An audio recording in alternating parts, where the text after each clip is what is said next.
Bonjour à tous. Alors aujourd'hui, je vous propose une récurrence assez simple, mais c'est vraiment pour ceux qui ont un petit peu de mal et on va vraiment aller doucement et expliquer un petit peu chaque étape. Donc ici, ceux qui savent faire, vous faites vite, vous vérifierez. Pour les autres, on va aller donc doucement. Alors, tout d'abord, l'objectif, c'est bien que vous compreniez qu'est-ce qu'on sait, qu'est-ce qu'on veut démontrer. Ça, c'est une des premières choses quand on a une question. Voilà. Donc, les données. Les données du texte, donc c'est des choses que vous pourrez utiliser quand vous voudrez. Donc, données ici, vous avez une suite.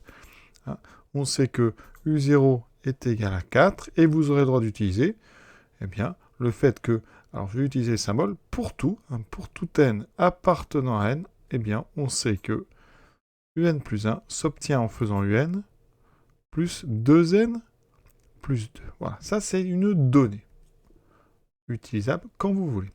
Ensuite, ce qu'on veut montrer. Donc, ce qu'on veut démontrer. Mais c'est une autre égalité finale avec dn. On veut démontrer que quel que soit n appartenant à n, ça commence pareil, un égale à n carré plus n plus 4. Alors, ici, ça vous ne le savez pas, c'est ce qu'on veut démontrer. Mais en termes de différence entre les deux choses, ici, c'est ce qu'on appelle une relation de récurrence.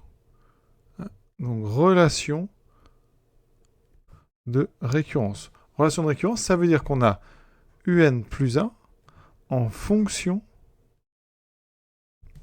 de un. Ça veut dire qu'ici, vous avez U0 qui vaut 4. Grâce à U0, si vous voulez, vous pouvez calculer U1 qui vaudra donc U0 plus 2n plus 2. Vous voyez que dans la relation, j'ai remplacé ici n par 0. Chaque fois que je remplace n par un entier positif, j'obtiens une relation entre un terme et son suivant. Ici, U1 égale U0 plus 2n. Vous voyez qu'ici, je n'ai pas remplacé n, mais dans ce cas-là, je dois aussi remplacer n par 0. Donc ça ferait U0 plus 2 fois 0 plus 2. Toujours bien savoir pour quelle valeur de n vous appliquez la relation. Et vous obtenez donc, alors U0 vaut 4, plus 0 plus 2, vous obtenez U1 égale à 6. Voilà. Si vous voulez, on va calculer U2. Mais ça, vous avez le droit de le faire dès le début du texte, puisque la relation de récurrence qu'on vous donne, elle est donc utilisable pour tout n à partir de 0. Donc ça veut dire que pour n égale 1, je vais avoir U1 plus 1, 2, égale à U1, plus 2 fois 1, plus 2. Vous voyez, j'ai remplacé n par 1. Donc U2, je viens de le calculer, c'est là l'idée. C'est qu'avec U0, j'ai calculé U1, avec U1, j'ai calculé U2. Et donc, c'est pas forcément les relations les plus pratiques, parce que on va de proche à proche. Si je voulais U10, il faudrait que je calcule U9, donc U8, donc U7, etc. Donc c'est toujours très long à utiliser. Mais vous voyez qu'on pourrait. L'intérêt, c'est quand même d'essayer d'aller calculer U50, U100 très vite sans avoir besoin de tout faire. Donc on va essayer de démontrer une relation qui est une relation d'un autre type. Ces relations, ce n'est pas une relation de récurrence, c'est ce qu'on appelle une forme explicite. On connaît ici ce qu'on appelle un en fonction de n. Si je vous dis n égale 100, vous pouvez calculer directement U100. Donc ça peut être très intéressant d'arriver à démontrer ça. Et le raisonnement qui va permettre de démontrer ce genre de relation qui s'appelle en fait un terme général, c'est le terme général de la suite, la formule qui permet de le calculer directement, ça se démontre par un raisonnement qui s'appelle donc un raisonnement par récurrence. C'est le même mot que dans relation de récurrence, parce qu'on va utiliser un petit peu ce même ressort qui consiste à aller d'un rang au rang suivant. Donc on est parti, comment on fait un raisonnement par récurrence ? La première chose à faire, c'est de vérifier que ce que vous voulez montrer est vrai au début. Donc vous voyez, on nous propose un égale n carré plus n plus 4. Regardons ce que ça donne. Par exemple, en remplaçant n par 0, ça me donnerait 0 carré plus 0 plus 4, c'est-à-dire 4. Effectivement, ça tombe bien parce que U0 vaut bien 4. Voilà, alors on va essayer pour n égale 1. U1, c'est donc 1 plus 1 plus 4. Et ça fait 6. Et vous voyez, quand on a calculé tout à l'heure, on a bien trouvé U1 égale à 6. On peut continuer pour n égale 2. U2 égale 2 au carré, donc 4 plus 2 plus 4. Et ça me fait 10. Et 10, vous voyez, c'est bien ce qu'on avait trouvé par le calcul. Alors le problème, c'est qu'on ne peut pas démontrer que cette relation est toujours vraie en essayant toutes les valeurs de n, puisque vous savez que des valeurs de n, il y en a une infinité. Donc, il faut mettre en place vraiment quelque chose de plus performant et de juste, c'est-à-dire un raisonnement qui va permettre de démontrer une infinité de relations en même temps. Donc une relation, ici, ce qu'on appelle un raisonnement donc par récurrence. La première étape d'un raisonnement par récurrence, c'est ce qu'on appelle donc l'initialisation. C'est ce qu'on vient de faire là. Et on va le faire donc uniquement pour n égale 0. Donc ici, initialisation. Alors on écrit en général initialisation.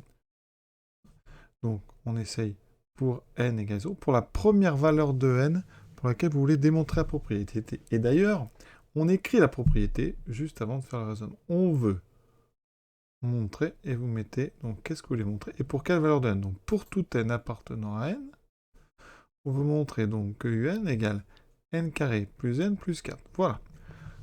C'est ce qu'on veut donc démontrer. On n'a pas le droit de l'utiliser comme ça directement. Par contre, ce qu'on va faire, donc, c'est d'abord vérifier que pour n égale 0, ça marche. Donc on refait, vous écrivez pour n égale 0, on sait que 0 c'est donné, ça c'est 4, et on va regarder combien vaut 0 au carré plus 0 plus 4. Ça vaut 4, donc effectivement, U0 est bien égal à 0 au carré plus 0 plus 4, donc la propriété, elle est vraie pour n égale 0. Maintenant, on passe à la deuxième étape, l'étape dite de l'hérédité. On va vérifier que la propriété peut se transmettre d'un rang au suivant. Qu'est-ce que ça signifie? Eh bien, prenons une valeur de n, sans préciser quelle valeur on prend. C'est une valeur générique, donc soit n appartenant à n. Voilà. On suppose que, eh bien, pour ce n-là, la propriété est vraie, donc on suppose donc que ce qu'on veut montrer est vrai, mais que à cet endroit-là, pas pour tout n, surtout pas. C'est uniquement pour ce n-là, donc vous ne dites pas pour tout n ici. Ça serait une faute. Et on veut, dans ce cas-là, montrer, d'accord, à cette étape, on veut montrer que dans ce cas-là,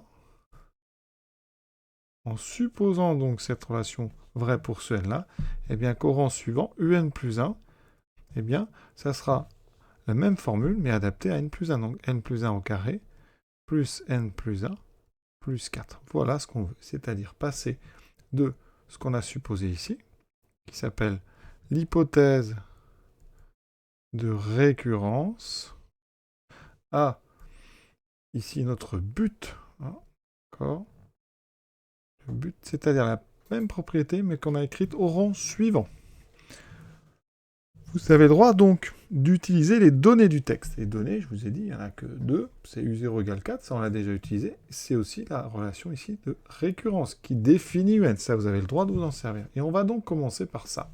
Dans ce type de récurrence, on commence par UN plus 1, ici égal à UN plus 2n plus 2. Effectivement, j'ai le droit d'écrire ça puisque c'est donné et que mon nombre n est bien un entier naturel. Et là, par contre, c'est ce qui peut paraître bizarre, je vais remplacer un par ce que j'ai supposé dans mon hypothèse de récurrence. Je remplace un par n carré plus n plus 4. D'accord? Et je rajoute ce plus 2n plus 2 qui vient de ma relation de récurrence. Et là, je vais essayer de retourner sur la ligne bleue.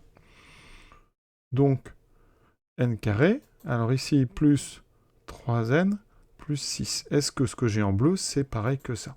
Eh bien, ce qu'on fait en général, c'est qu'on développe tranquillement dans un coin la relation qui est en bleu. D'accord? Donc, je vais faire un petit peu de place. Voilà, je vais enlever ce rectangle.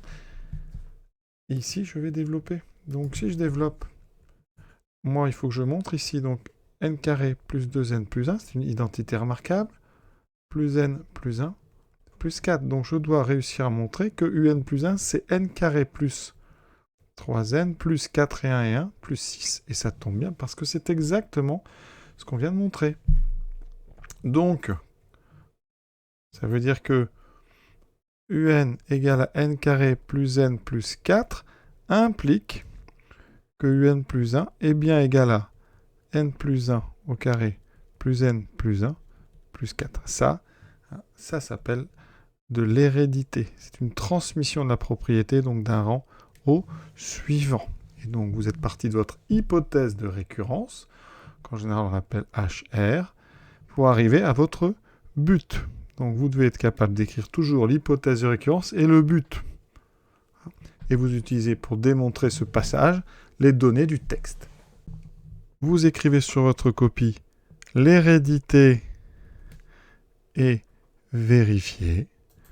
Et vous passez à la phase de conclusion qui est indispensable pour montrer que vous avez achevé la démonstration. Donc on dit quoi dans la conclusion? Tout d'abord, la propriété qu'on a citée au départ, elle est vraie pour n égale 0.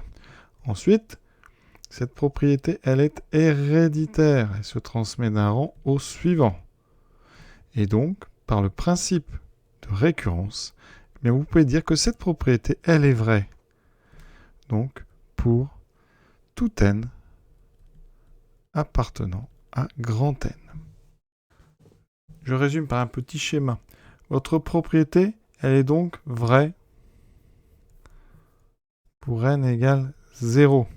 Donc, puisque vous avez montré qu'on peut passer d'un rang au suivant, elle est donc vraie pour n égale 1. D'accord? Mais comme on peut passer au suivant, vous voyez, elle sera vraie pour n égale 2, et ainsi de suite. C'est ça le raisonnement par récurrence. C'est ce raisonnement qui permet, à l'aide de la première étape et du passage automatique à la suivante, de généraliser, de dire que la propriété est vraie pour tout n appartenant à R. Donc, voilà tout ce qu'on avait à dire là-dessus.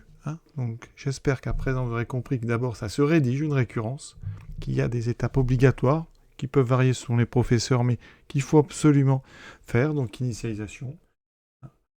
Ensuite, l'hérédité dans laquelle vous ne dites pas pour tout n, surtout vous supposez pour un n, pour un certain n. Certains changent même de lettres, prennent soit P appartient à n ou K appartient à n.